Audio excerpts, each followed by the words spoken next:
يا مساء الورد على احلى متابعين. طبعا سويت معاكم انا فيليه دجاج كتير، بس دائما بصور لكم يعني وهو مقطع التصوير بعد التتبيل او وقت التتبيل، فدائما بتسالوني كيف بتقطعيه. فبما انه سويناه كذا مره، بس راح اوريكم اليوم طريقه التقطيع. عندي هذا الصدر، كل ما كانت القطع اصغر كل ما كانت ألذ بالنسبه إلنا. فانا بحب هذا الصدر مثلا اقطعه 3، شايفين هيك.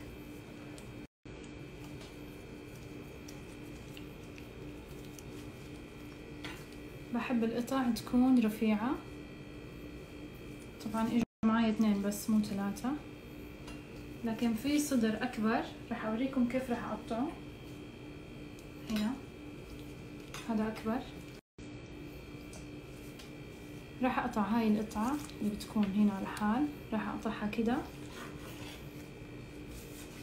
ونعملها 2. هاي القطعة راح اقطعها 2.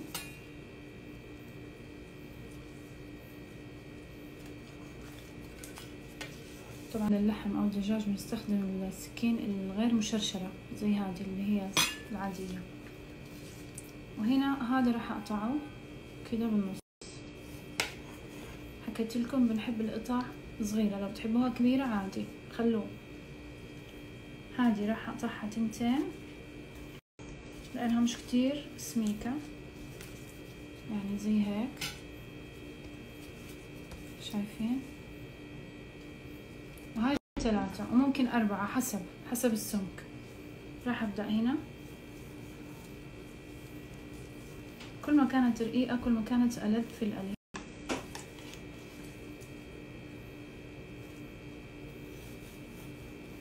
شايفين الصدر كم قطعة طلعت منه؟ شايفين كم قطعة؟ 8 قطع من صدر واحد. طبعا الصدر حجمه كبير، وبالنهاية اختياري حسب ما تحبوا حجم القطع بتقطعوها أصابع. طبعا في كمان طريقة، إذا أنتم مش حابين تقطعوها رقيق تحطوها بين كيسين وبالمطرقة تطرقوها لحد ما تتفكك عندكم الأنسجة وتفرد لحالها وتصير رقيقة. بس أنا صراحة بحب أقطعها هيك. عندي الدجاج هنا. طبعا أنا لما باجي بتبل، أول حاجة التتبيلات زي كده بحب أحط لها زبادي، وبعدين كل البهارات اللي عندكم بالبيت جيبوها وحطوها. عصير ليمونة. طبعا أنا هنا عندي 1.5 كيلو صدور دجاج. خل ما حكت كبيرة ومليانة مية. عندي بهارات مشكلة،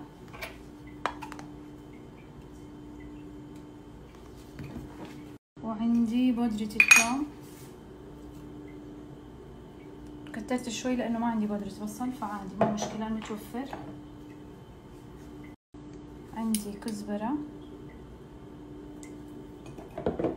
وعندي كمان كركم،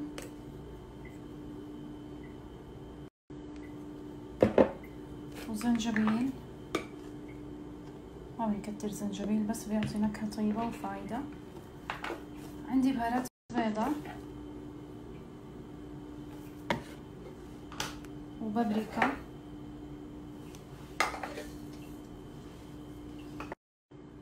فلفل أسود. وإذا عندكم بهار عثماني حطوا، أنا دائما متوفر عندي. ما عندكم مش ضروري، بس أنا بحكي لكم المتوفر.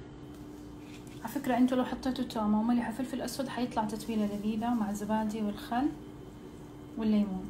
هنا ملح، ما نكتر لأن البهارات تقريبا فيها شوية ملح. وخلص حنخلط. ونسيت هنا الكمون.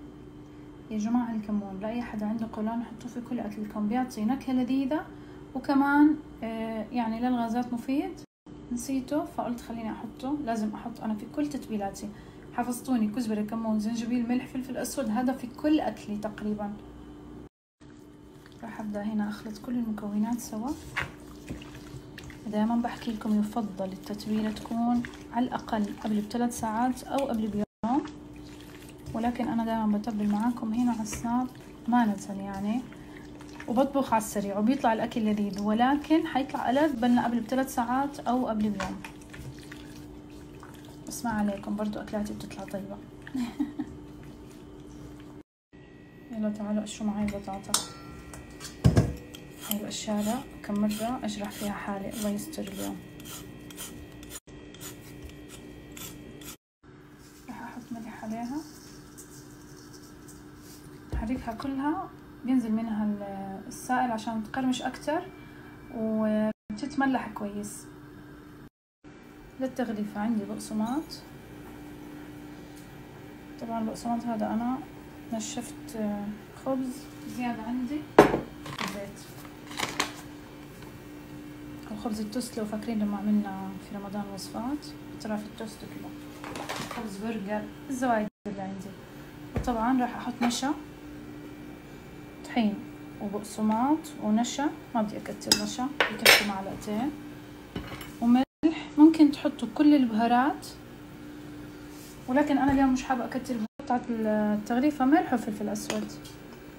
حابين تحطوا نفس البهارات اللي تبلنا فيها عادي ممكن تحطوا، بس أنا اليوم بس راح أحط ملح وفلفل أسود لأنه كتر البهارات. وهنا كمان التغليفة عندي بيض مع رشة فلفل أسود ورشة ملح.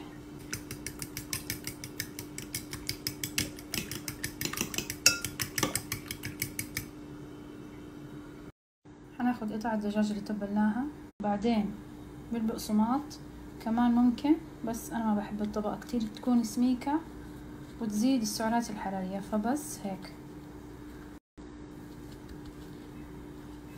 وقبل ما تقلوها لو حسيتوا انه بتغليف الجافة هاي، ودائما بحكي لكم هذا بنرجعه هيك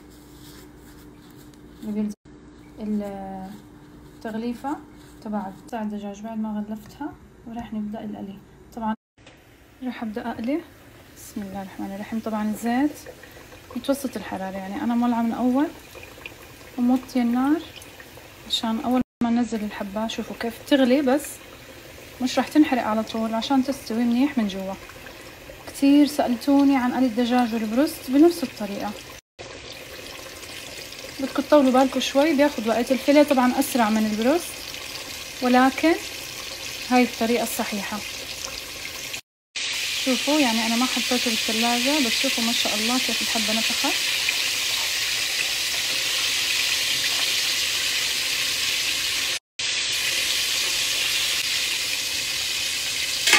طبعا حفظتوني لازم أغطي تناجري وقت القلي عشان المكان يضل نظيف. هو حينعدم وحننظف، بس حاجة أخف من حاجة. خلص كده راح أبدأ أشيل القطع. ما شاء الله شايفين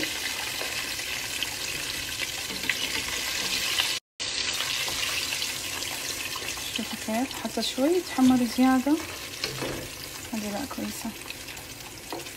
انشغلت بالتغليف، طولت شوي عليهم. هنرجع نكمل. كبيرة ما قليتها كلها، طبعا هدول خلص جاهزين للقلي، حطيتهم على نايلون وراح أغلفهم وأدخلهم الفريزر. وقت القلي بتلاقوهم جاهزين، بيدخلوهم للأولاد القلاية الهوائية مع دهنة زيت وبيصيروا جاهزين. أو ممكن قبل بيوم تجهزوهم زي كده للقلي تحطوهم بالثلاجة، كتير بيريح صراحة التحضير المسبق. طبعا هالشيء مع الدجاج اللي بيكون مبرد مش مجمد، لا تصيحوا الدجاج من الفريزر وتتبلوه ترجعوا تجمدوه، هالشيء غير صحي. وبالعافية. اشهى وألذ أطيب فيليه دجاج راح تاكلوه مع تومية وكاتشب وبطاطس مقلية. طبعا التومية سويناها من قبل، موجودة طريقتها راح أحط لكم إياها بفيديو سريع. وبالعافية.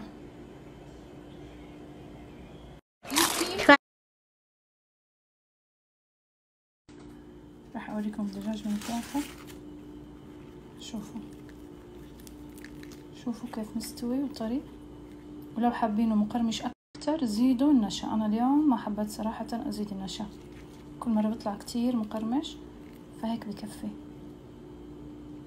لا صراحة